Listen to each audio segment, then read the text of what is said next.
सखिया अचके में सैया अगले रतिया मारिले हुमाचा तो हिले ला खटिया करे चोय चोय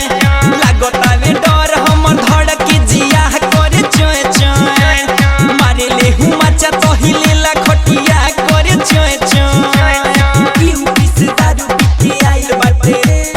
हमारो बलम पागल आइल बाटे पीऊ पिस दारू पी के आइल बाटे हमारो बलम पागल आइल बाटे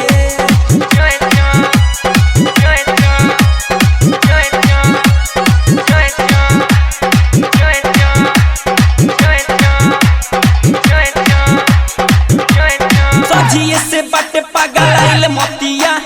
कइले उ बाटे हम दूर गतिया मारले हुमाचा तो हिले ला खटिया करे चोय चोय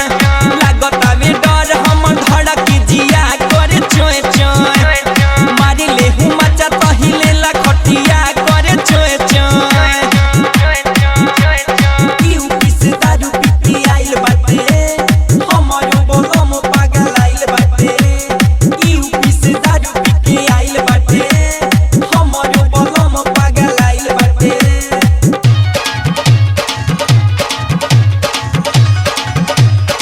Mix by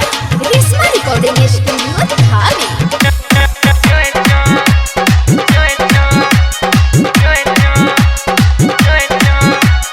गतरे गतरे तुर देले देहिया का कहीं कमन सुझे न रहिया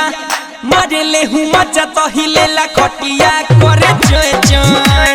लागता वे डर हम धड़की जिया करे चोय चोय मारले हुमाचा तो हिले ला खटिया करे चोय चोय पीऊ पिस दारू पी के आइल बाटे हमारो बलम पागल आइल बाटे पीऊ पिस दारू पी के आइल बाटे हमारो बलम पागल आइल बाटे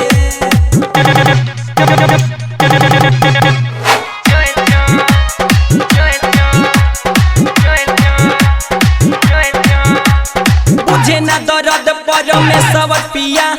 बाबुल पांडे मने ना बतिया मारले हुमाचा तो हिले ला खटिया करे चोय चोय